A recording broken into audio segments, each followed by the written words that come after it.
네, 안녕하세요. 지난 시간에 배웠던 ISLM 모형에 이어서 오늘은 19강 총수요와 총공급, 즉 ADAS 모형에 대해 배워보겠습니다.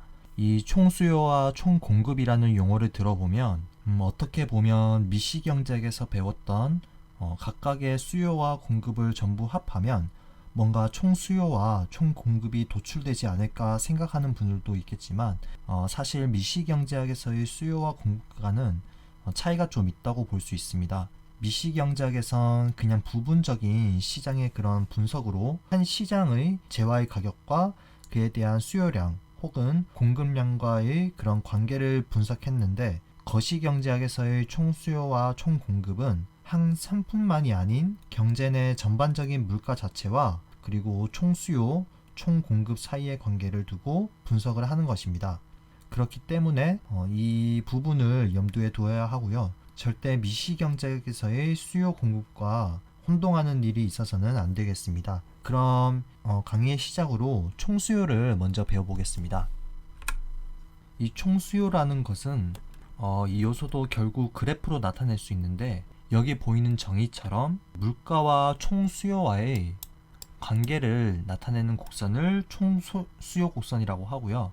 즉 주어진 물가 수준에서 수요하고자 하는 재화 및 서비스의 총량이라고 보시면 되겠습니다.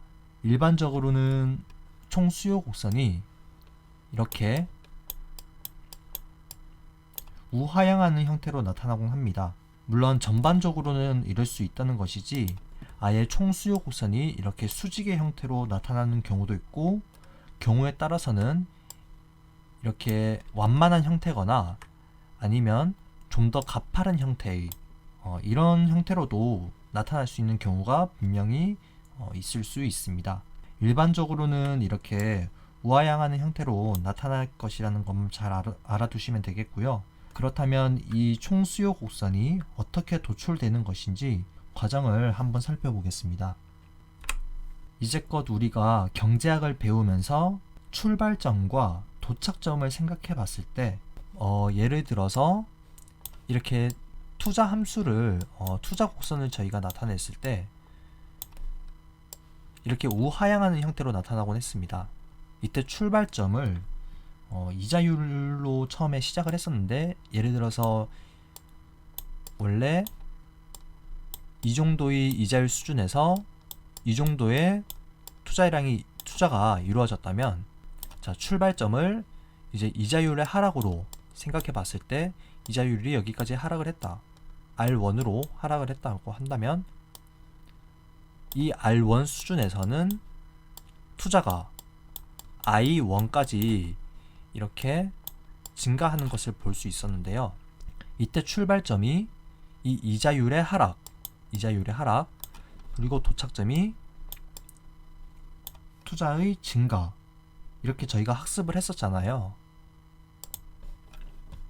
그리고 또 다른 경우를 한 번 더 본다면 예를 들어서 투자 함수가 아니라 만약 저희가 유동성 선호설에 입각한 그런 화폐 시장에서 저번에 배웠다시피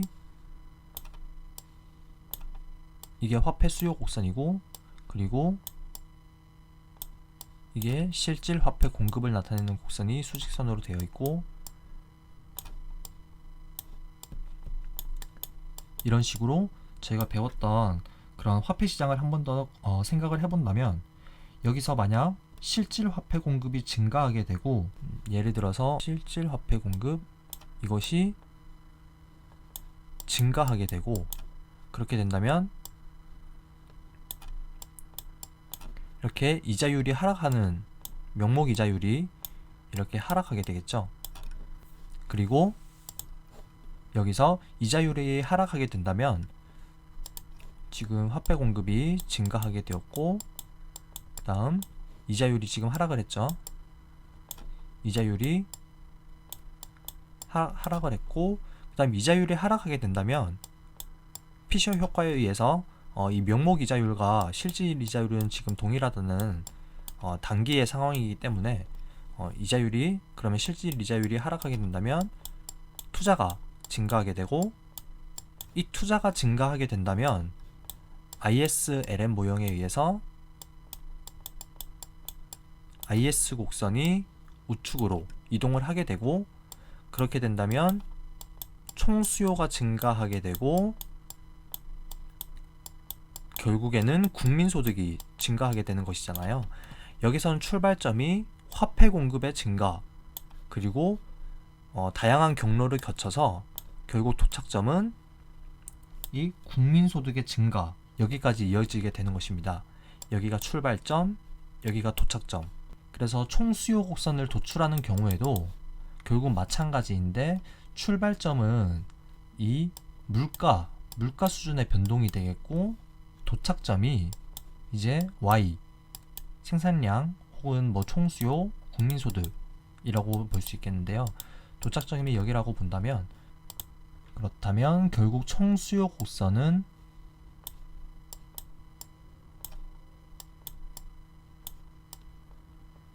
이 P, 물가 수준의 변동으로 어떻게 변해서 결국 마지막에는 이 생산량, 국민소득이 어떻게 영향을 미치게 되는지 그것을 파악하게 될 텐데, 가장 먼저 이자율 효과, 자산 효과, 실질 환율 효과 중 이자율 효과부터 한번 분석을 해보면서 저희가 이해를 해보겠습니다. 먼저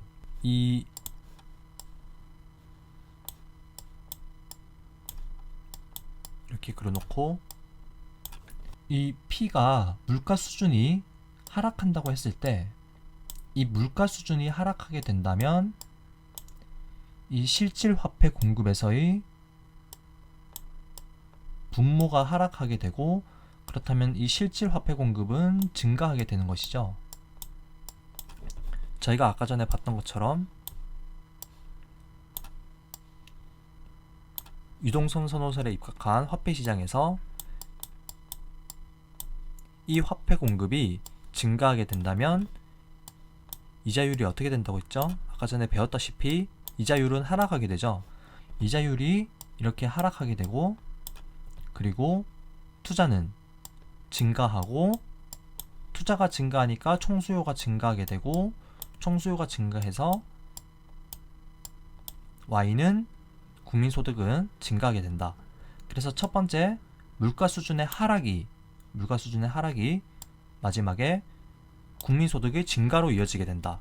물가 수준의 하락이 국민소득의 증가로 이어지게 되는 것이니까 이것은 우상향이 아닌 우하향으로 그리게 되어야 물가 수준의 하락이 국민소득의 증가로 이렇게 이어지게 되는 것이겠죠. 이자율 효과는 이렇게 물가 수준의 하락으로 인해서 화폐 시장에서 이자율을 하락시키게 되고, 그 다음 투자의 증가, 그 다음 국민소득의 증가까지 이어지게 되는, 여기가 출발점, 그리고 여기가 도착점. 그래서 이 총수요 곡선이 우하향하는 형태로 그려지게 되는 것입니다. 그리고 자산 효과, 피구 효과라고도 하는 것인데요. 이것을 두고 뭐 부의 효과 혹은 케임브리지 대학 출신의 아서 피구라는 경제학자의 이름을 따서 피구 효과라고도 부릅니다.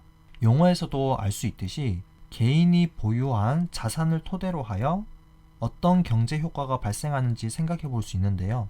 여기서 이 A를 명목 자산의 가치라고 생각해 봤을 때, 만약 물가가 하락하게 된다면 이 명목 자산에서 물가 수준으로 나누는 실질 자산의 가치는 증가하게 되는 것이고, 그러니까 다시 본다면 물가 수준의 하락이 이 실질 자산의 가치의 증가로 이어지게 되는 것이고, 내가 가진 자산이 증가하였기 때문에 그로 인한 소비 증대 효과가 발생하게 되고, 소비가 증가하게 되니까 ISLM 모형에서 소비가 증가했으니까 IS 곡선이 이렇게 우측으로 이동하게 되는 것이고, IS 곡선이 우측으로 이동했으니 이 수평축인 국민소득도 증가하게 되는 것이죠.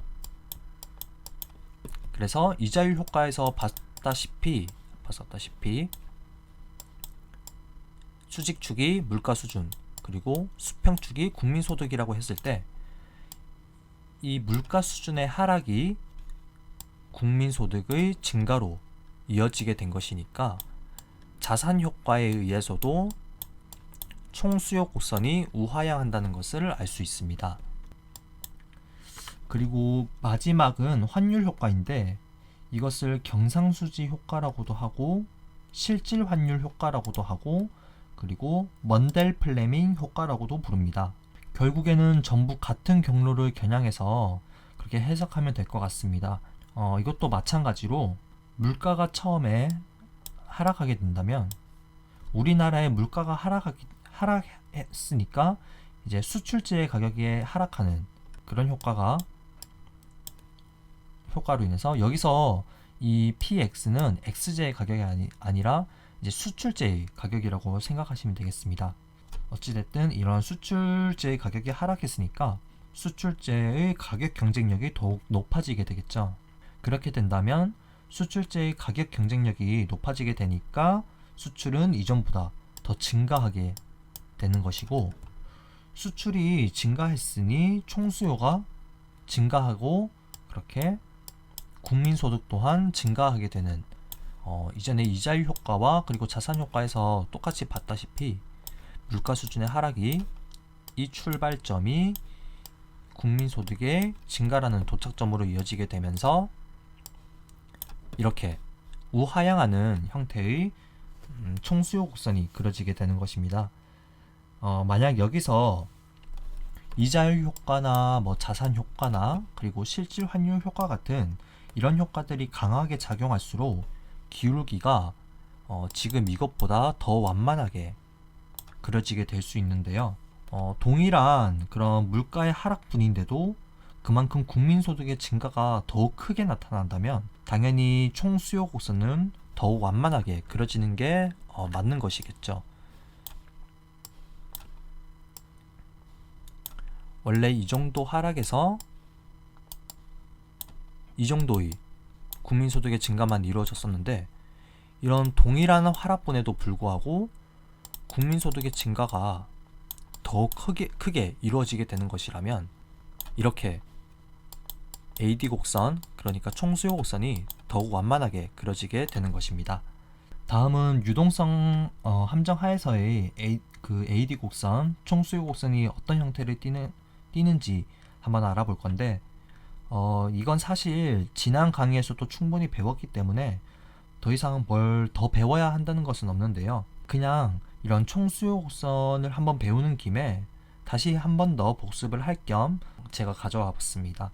사실 이 페이지에서도 지난 시간에 강의에서 본 거랑 똑같이 진행을 하겠습니다. 일단 유동성 함정의 정의는 저번에 제가 말씀드렸다시피 중앙은행이 아무리 화폐 공급을 늘린다고 하더라도 경제 내에서는 그런 공급한 화폐의 양만큼 동일하게 증가하지 않는다고 제가 말씀드렸었죠. 화폐 공급을 아무리 증가시켜도 이자율이 더 이상 내려가지 않기 때문에 명목 이자율은 최대한 내려갔을 때는 이제 0까지 내려갈 수가 있고 만약 0까지 내려가게 된다면 경제 주체들은 이 0까지 내려간 이자율이 다시 오를 때까지 기다리게 됩니다. 왜냐하면 이 이자율이 이제 화폐 보유의 기회비용이기 때문에 어차피 은행에 맡겨봐야 이자율은 0인 상황에 내가 손쉽게 거래할 수 있는 그런 화폐라는 요소가 가진 유동성이라는 편의성을 굳이 포기할 필요가 없기 때문에 그냥 차라리 화폐 보유를 하는 것을 이제 극단적으로 선택을 하게 되는 것입니다. 어차피 나중에 이자율은 다시 오를 것이기 때문에 구태여 지금 은행에 맡길 필요가 없다는 것이죠.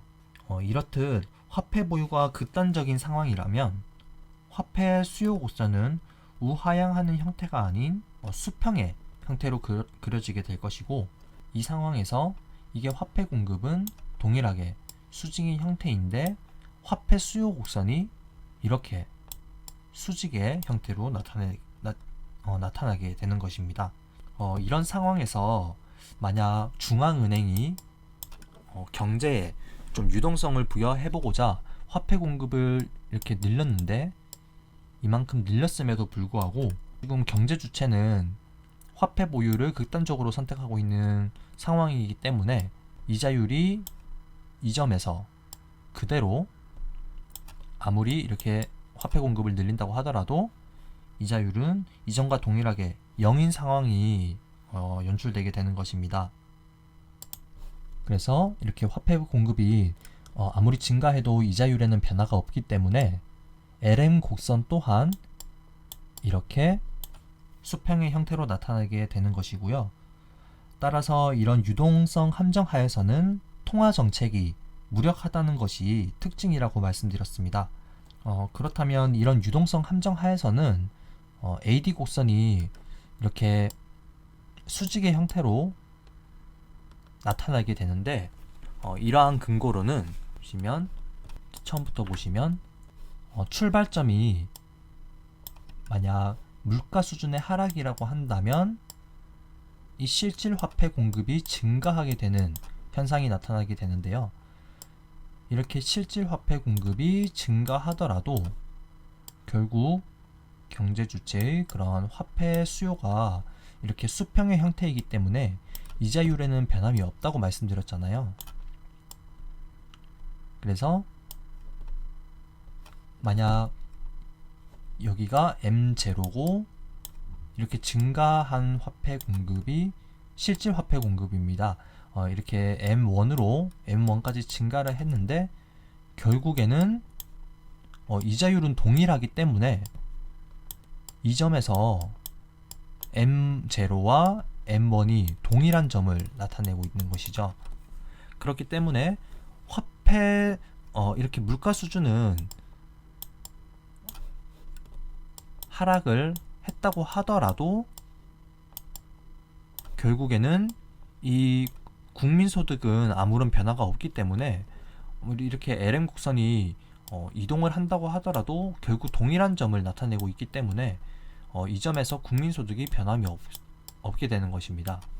분명 물가 수준은 하락을 했는데 국민소득은 아무런 변화가 없기 때문에 만약 이렇게 IS 곡선이 이렇게 있음에도 불구하고 LM 곡선은 그냥 수평의 형태이기 때문에 IS 곡선이 움직이지 않는 이상 LM 곡선은 이런 화폐 시장에서 아무리 통화 공급을 늘리든 줄이든 LM 곡선은 아무런 변화가 없기 때문에 국민소득 또한 그 자리 그대로 있고요. 그렇기 때문에 물가 수준의 하락이 이렇게 국민소득의 동일한 상황을 발생시키게 되는 것입니다. 이게 바로 유동성 함정하에서의 AD 곡선이 왜 수직으로 나타나는지 제가 한번 설명드려 봤습니다. 그리고 다음은 총공급 모형입니다. 총공급을 도출하는 이론은 크게 4가지로 구분이 되는데요. 이렇게 보는 시각에 따라서 노동시장에서 바라보느냐 그리고 재화시장에서 바라보느냐에 따라 모형을 구분한 것이고, 그리고 정보가 얼마나 불완전한 것인지 혹은 가격이 얼마나 비신축적인지, 그러니까 경직적인지로 나누어서 저희가 총 공급 곡선을 한번 도출해 볼 것입니다. 여기서 예를 들어 본다면 노동자 5인 모형을 예를 들어 본다면 이것은 이제 노동시장에서 불안정 정보에 입각하여 총 공급 곡선을 도출할 수 있는 것입니다. 이 페이지는 그냥 총 공급 곡선이 도출되는 다양한 형태의 모형을 구분지어서 제가 보여드리려고 만든 것이고요. 여러분은 시험에서 총 공급 곡선을 도출하기 위해 증명을 해야 하는 일은 아마 없을 겁니다. 그래서 그냥 간단하게 이해를 돕기 위해 대략적인 과정만 한번 살펴볼 것인데요.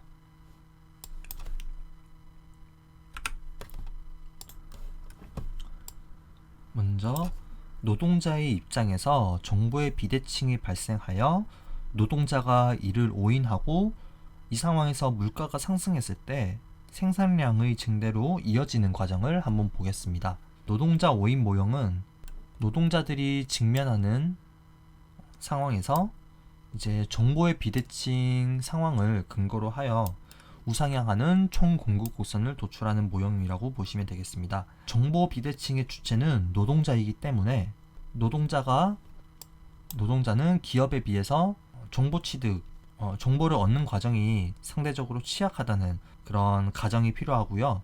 그래서 물가를 인식함에 있어 혼란을 느끼는 것은 기업가가 아닌 노동자라는 가정이 필요한 것입니다. 또한 기업은 실제 실질 임금에 근거하여 노동 수요를 결정하게 되는 것이고, 그리고 노동자는 예상 실질 임금에 근거하여 노동 공급을 결정한다는 그런 가정이 있겠습니다. 정의와 가정만 들어도 살짝 어려울 거라 보이지만 생각보다는 엄청 간단하다고 볼 수 있습니다. 그러니까 보시면 기업이 이제 노동 수요를 결정할 때 실제 실질 임금 이 명목 임금에서 나누기 물가 수준, 그리고 노동자는 예상 실질 임금 명목 임금 수준에서 예상 물가 수준, 이거 expectation이라는 이거 기대라는 이라는 용어입니다. 그러니까 명목 임금 나누기 예상 물가 수준에 근거하여 노동 공급을 정하잖아요. 그런데 기업은 정보를 노동자보다 상대적으로 얻는 것이 수월한 위치라는 그런 가정이 있기 때문에 그런 위치이기 때문에 이 물가 수준을 혼동할 이유가 없죠. 그래서 물가가 변동할 때마다 그 물가라는 정보를 완벽하게 입수하게 되므로 실제 실질 임금을 그대로 받아들이게 됩니다. 하지만 노동자는 물가라는 정보에 그런 오류가 발생할 수 있는 그 주체이기 때문에 실제 물가 P가 상승하더라도 만약 노동자가 이를 정확하게 예측하지 못하고 실제 물가 수준과 예상 물가 수준이 동일하게 움직이지 않고, 만약 이 실제 물가 수준이 노동자가 예상하는 예상 물가 수준보다 더 높게 된다면 이때 그 우상향하는 총 공급 곡선이 도출할 그럴 근거가 생기게 되는 것입니다. 만약 이 상황에서 기업의 입장에서는 물가가 이렇게 상승을 했을 때 실질 임금이 변동하지 않기 위해서 동일한 수준만큼 명목 임금을 상승하여 동일한 실질 임금을 유지하고 있는데, 만약 노동자의 입장에서는 이 실제 물가 수준만큼 예상 물가 수준을 이렇게 예상하지 못하거나, 혹은 아예 예상 물가 수준이 아예 정체되어 있다고 착각을 하게 되는 경우, 그러니까 지금 상황은 이 실제 물가 수준이 노동자가 예상하는 예상 물가 수준보다 더 큰 경우입니다. 더 높게 상승하는 경우, 그렇게 된다면 이건 조금 상승했는데 이 명목임금은 기업이 이 상승시킨 명목임금은 더 크게 증가했기 때문에 노동자가 느끼는 실질 임금 수준이 상승했다고 착각을 하게 되는 것이죠. 노동자 입장에서 오인을 하게 되는 것입니다. 그렇기 때문에 노동자들은 노동 공급을 이 예상 실질 임금이 증가했기 때문에 노동 공급을 더 증가시키게 되는 것이고, 그렇기 때문에 이 물가의 상승이 노동자는 착각을 하게 되어서 노동 공급을 늘렸기 때문에 더욱 생산량은 높아지게 되는 것이고, 물가 수준의 상승이 기존에는 여기였는데 물가 수준이 상승하여서 이 생산량을 더욱 늘리게 되는 것이니까 이렇게 단기 총 공급 곡선이 우상향하게 되는 결과로 이어지게 되는 것입니다.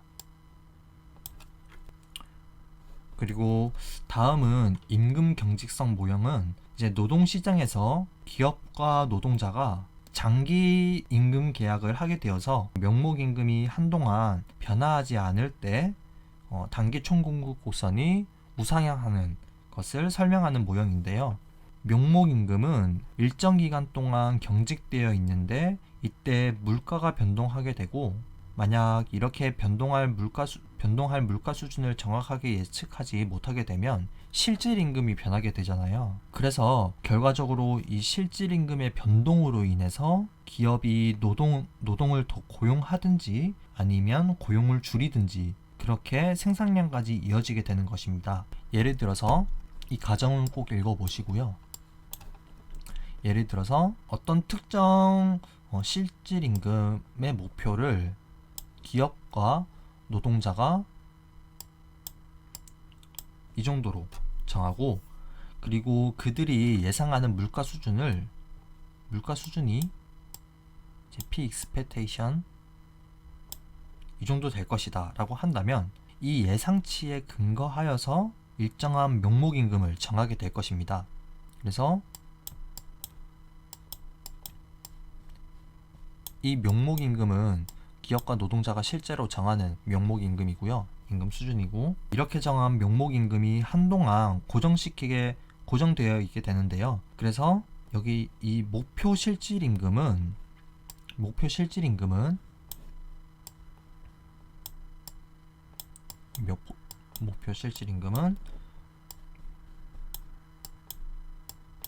명목임금의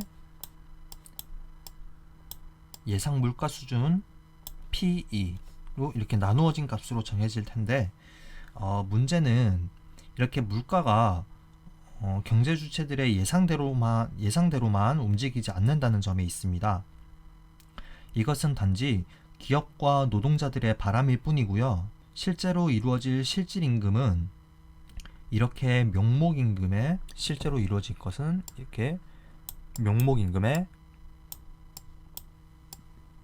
나누기 실제 물가 수준이 되겠습니다. 여기서는 경제 주체들의 예상 물가 수준이었는데요. 실제로의 실질임금은 실제 물가 수준을 나눈 것이 되겠죠. 이 실제 물가 수준은 예상과는 다르게 실제로 경제의 어떠한 상호작용으로 인해서 움직이게 될 변수입니다. 만약 이 물가 수준과 경제 주체들이 예상하던 그 예상 물가 수준이 동일하지 않다면, 이렇게 된다면 결과적으로 총 공급곡선이 우상향하게 되는 것인데요. 예를 들어 본다면, 만약 여기서 실제 물가 수준이 예상 물가 수준보다 높은 경우를 가정해 본다면, 이게 더 높은 상황이죠. 이게 더 높고 이게 더 낮고, 그렇게 된다면 이 실제 실질임금이 여기 이 목표 실질임금보다 더 낮은 상황으로 이어지게 될 것입니다. 그런 기업의 입장에서는 내가 목표로 했던 그런 목표 실질임금보다 실제의 실질임금이 더 낮은 상황이기 때문에 기업의 입장에서는 인건비를 예상보다 더 저렴하게 받아들이기 때문에 기존보다 더 많은 노동을 고용할 수 있겠죠. 그래서 고용을 증가시키게 되는 것이고, 이렇게 고용을 증가시키게 되면 결론적으로 또 생산량이 증대되는 것입니다. 즉, 물가가 생각보다 더 높았던 것이 결론적으로 생산량의 증대로 이어지게 되는 것이죠. 이렇게 마무리가 되기 때문에 임금 경직 모형 또한 단기 총공급곡선이 우상향한다는 것을 증명할 수 있는 것입니다. 이 가격 경직선 모형은 기업이 가격을 정할 수 있는 가격 설정자라는 그런 가정과, 그리고 가격을 바꾸지 않는 기업이 일정 비율로 존재한다는 가정이 필요합니다. 가격 경직선 모형은 결국 경제 내에 가격에 신축적인 기업이 많으면 많을수록 단기 총공급 곡선이 이렇게 더 많으면 많을수록 이렇게 더 가팔라진다는 것입니다. 많으면 많을수록 더 가팔라지게 된다는 것입니다. 경제 내에 기업들이 모두 신축적인 기업들만 있다면 그 경제 내의 총 공급 곡선은 이렇게 완전한 수직을 이루게 될 것이고, 반면에 모든 기업이 비신축적인, 그러니까 가격에 경직적인 기업만 존재하게 된다면 이렇게 완전한 수평의 형태로 나타내게 될 것입니다. 하지만 이런 설정은 비현실적이기 때문에 보통은 이렇게 우상향한다고 나타낼 수 있겠죠. 가격 경직선 모형의 대표적인 이론은 이 메뉴 비용 이론입니다. 메뉴 비용이라는 것은 물가가 변동하였을 때 기업이 자신의 상품 가격을 변동시키는 것과 관련한 일체의 비용을 의미하는데요. 만약 이런 비용의 크기가 크다면 기업의 입장에서는 상품 가격을 변동시키지 않고 그대로 유지할 가능성이 높아지게 됩니다. 가격을 인하함으로써 다른 가격 인하 기업에게 고객을 뺏기는 것보다 메뉴 비용이 더 크다면 차라리 가격을 유지시키는 것이 자신에게 손해가 덜할 테니까요. 그래서 메뉴 비용의 크기가 크다면 가격 경직성이 나타날 경우가 더욱 커지게 되는 것입니다. 불완전 정보 모형은 루카스 모형 혹은 루카스 선 모형이라고도 하는데요. 제가 개인적으로 좀 재밌게 공부했던 그런 모형입니다. 선 모형이라는 것이, 그러니까 각 생산자들, 각 경제 주체들이 각각 이렇게 섬에 한 명씩 위치하게 되는 것이고, 그 섬에서만 자신의 물건을 생산하는 것이죠. 그런데 이 생산자들은 물가에 대한 정보가 서로 완전하지 않기 때문에 경제 내 전반적인 물가 수준과 자신이 생산한 개별 상품의 가격과 혼동할 수 있다는 것입니다. 각 생산자들은 자신이 생산한 상품의 가격이 올라야 더 많은 상품을 생산하게 되는데, 이때 전반적인 물가가 상승하여 개별 상품의 가격도 동시에 상승했음에도 불구하고 만약 그런 생산자가 물가 상승을 인지하지 못하고 자신의 상품만 가격이 상승했다고 착각을 하게 되는 경우, 그러니까 이렇게 물가가 올라서 개별 상품의 가격 또한 이렇게 동시에 같이 오른 것인데, 만약 생산자들이 이걸 인지하지 못하고 자신의 상품의 가격만 올랐다고 착각을 하게 되는 경우 더 많은 상품을 생산하게 되는 것이죠. 왜냐하면 내가 만든 상품이 인기가 많기 때문에 가격이 올랐다라고 착각하게 되어서 더 많은 상품을 생산하게 되는 것입니다. 이 모형 또한 물가의 상승이 생산량의 증대로 이어지게 되는 것인데, 물가가 상승했음에도 불구하고 이것을 착각하고 그냥 내가 생산한 상품의 그런 가격이 상승했으니까 나는 상품을 더 많이 생산을 하겠다라고 해서 이렇게 단기 총 공급 곡선이 우상향하는 형태로 도출이 되는 것입니다. 문제로 출제가 되더라도 수식을 이리저리 활용해서 도출할 일은 없겠지만, 문제가 이런 식으로는 출제가 될 수가 있습니다. 이것은 2016년 보험계리사 문제인데요. 이런 문제가 나오면 잠시 영상을 멈춰두고 간단하게 문제를 한번 풀이해보는 시간을 가져보는 것도 좋습니다. 먼저 이런 경우에는 정답이 1번이 되겠죠. 노동자 오인 모형이나 불완전 정보 모형이나 결국 정보의 불안정성이 물가를 혼동시킬 여지를 남기기 때문에 이 1번 문제와 4번 문제는 서로 상충이 됩니다. 눈치가 빠르신 분들은 아마 이 문제를 보고 바로 1번과 4번 중에 하나가 정답이겠구나 라고 바로 캐치를 하셨을 겁니다. 2번 메뉴 비용은 가격의 경직성을 나타내는 요인 중 하나이기 때문에 2번은 단기 총 공급 곡선이 우상향하는 이유로 적합하고, 그리고 3번의 명목임금 경직성은 아까 임금 계약 모형에서 배웠다시피 기업과 그리고 노동자가 임금 계약을 통해 장기적으로 명목임금을 경직시킴으로써 단기 총공급 곡선이 우상향한다는 것을 말씀드렸었습니다. 그리고 이 4번은 실제 물가 수준이 예상 물가 수준과 다르다는 것은 노동자 오인 모형 그리고 불안전 정보 모형 등 다양한 모형을 통해서 저희가 한번 살펴보았었습니다. 난이도가 더 올라가는 시험에서는 이렇게 간단하게 나오지 않고 좀 더 긴 문장으로 헷갈리게 나올 수는 있지만 일단 처음에는 이렇게 근본적인 내용에서부터 숙지를 해야 나중에 어려운 문제가 나오더라도 헷갈릴 일이 덜 하겠죠. 그래서 이상의 모형들로 저희가 결론을 한번 낸다면 총 공급 곡선의 형태는 대체적으로는 이렇게 우상향하는 형태로 볼 수 있는데요. 하지만 총 공급 곡선은 총 수요 곡선보다 더 다양한 형태로 기울기가 조정될 수 있습니다. 이를테면 가격이 완전히 경직적인 초단기에는 주로 케인츠가 바라보는 그런 경제적 관점을 나타낸다고 볼 수 있는데, 이런 경우에는 총 공급 곡선이 아예 수평의 형태로 나타낼 수 있고요. 그래서 이게 완전한 단기에 나타내는 곡선이라고 해서 AR, AS라고도 하는 경우도 있고 AS라고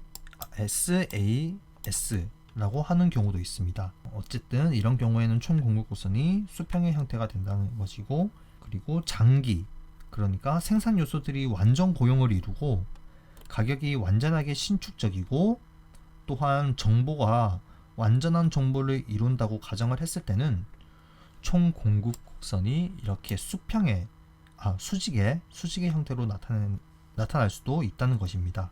이런 총 공급 곡선은 학파에 따라서 혹은 기간이나 가격의 신축적인 정도 등에 따라서 형태가 다르기 때문에 이 부분을 주의 깊게 공부하셔야 됩니다.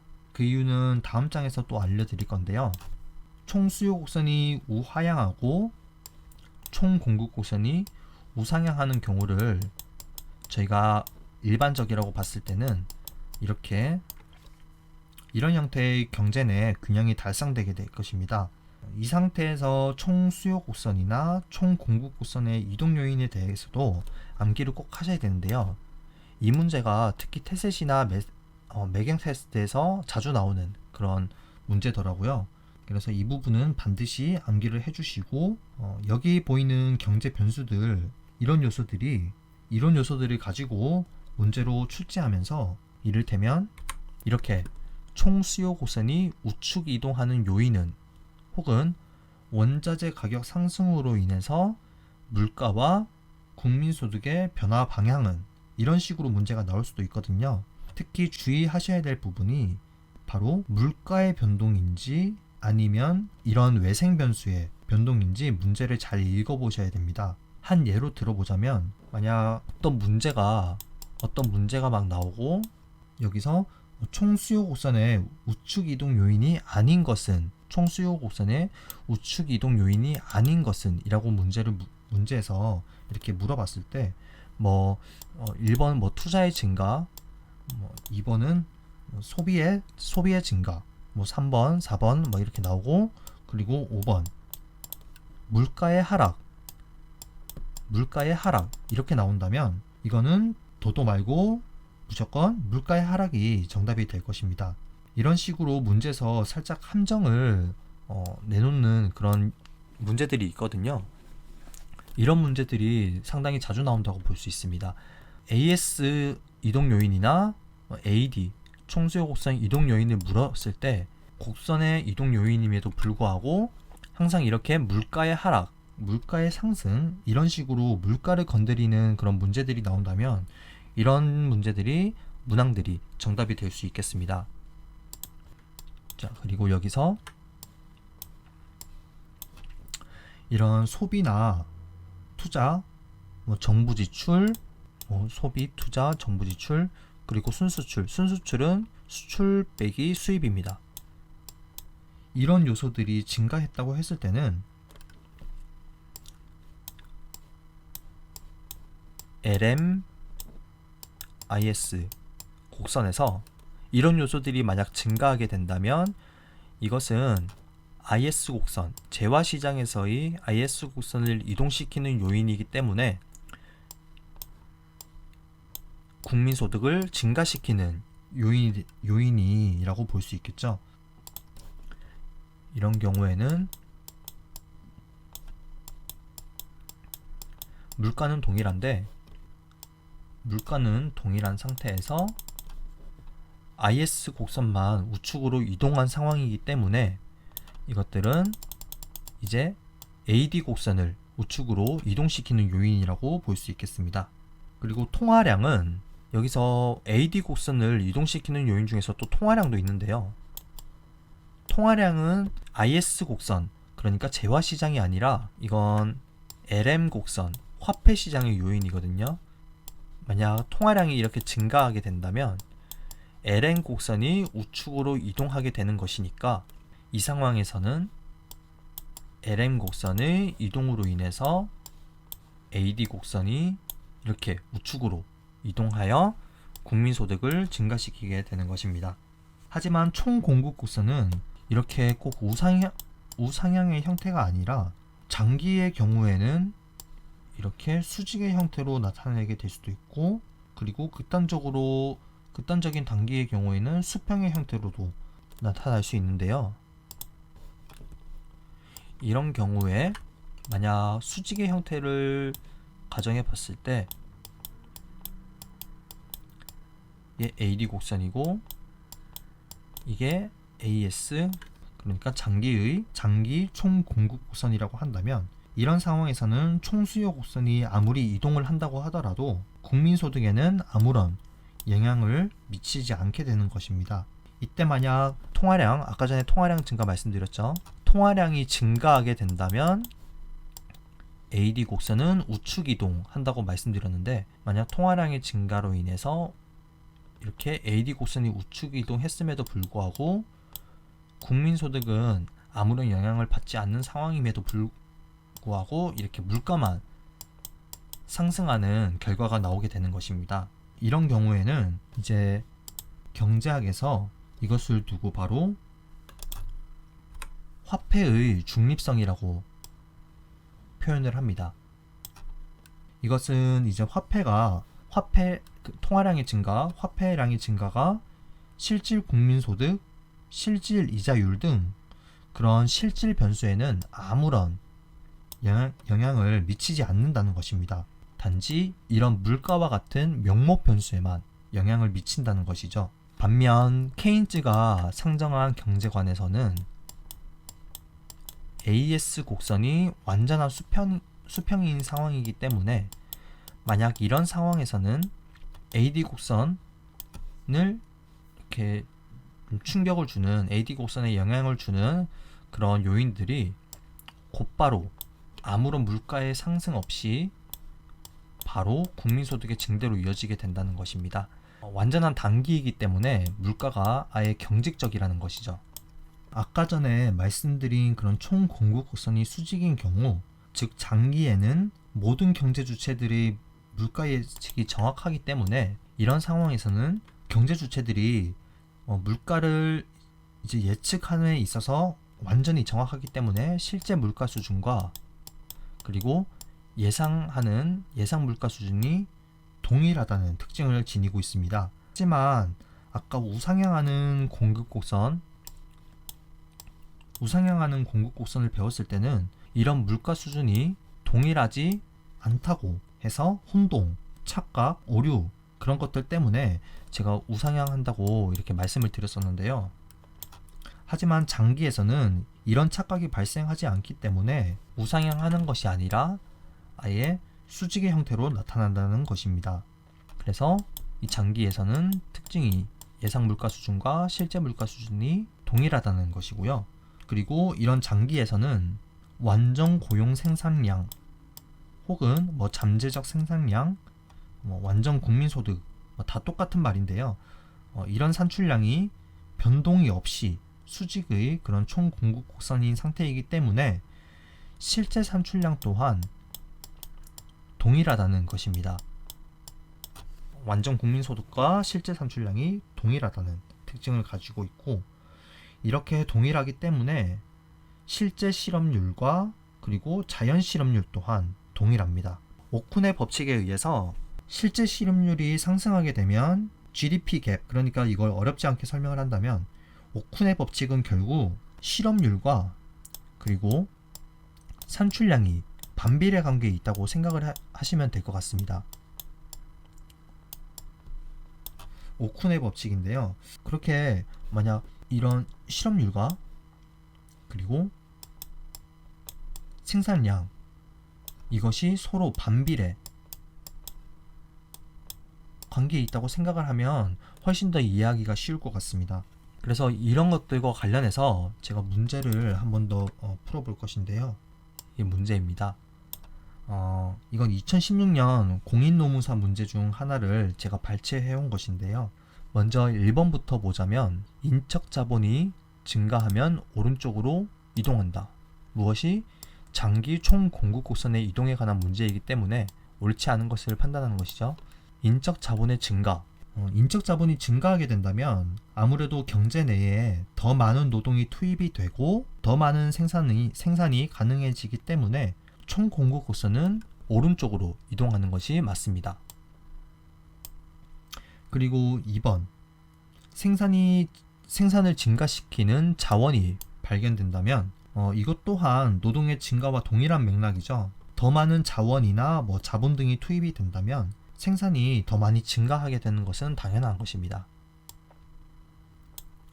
그리고 기술 지식이 진보하게 되면 생산 요소, 그러니까 아까 말씀드린 노동이나 자본과 같은 그런 생산 요소들이 동일하게 투입이 되는데도 불구하고 기술의 진보로 의해서 더 많은 생산이 가능해지기 때문에 총 공급 곡선이 오른쪽으로 이동해서 더 많은 생산이 이루어지게 되는 것입니다.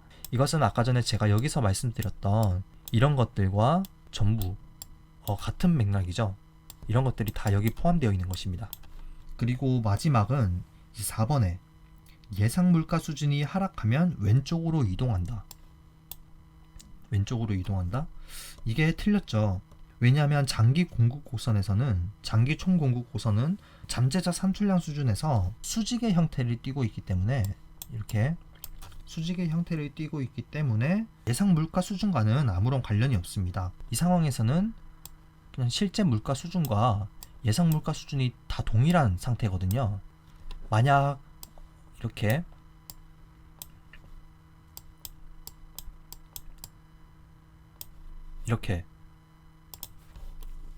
우상향하는 총 공급 곡선을 설명할 때 예상 물가 수준이 하락한다고 한다면 이렇게 이동한다고 말씀드릴 수가 있는데, 총 공급 곡선이 수직인 상황에서의 총 공급 곡선은 이제 예상 물가 수준과는 아무런 관련이 없고 그냥 단지 실제 물가 수준과 예상 물가 수준이 동일하다는 점을 잘 파악을 해주셔야 됩니다.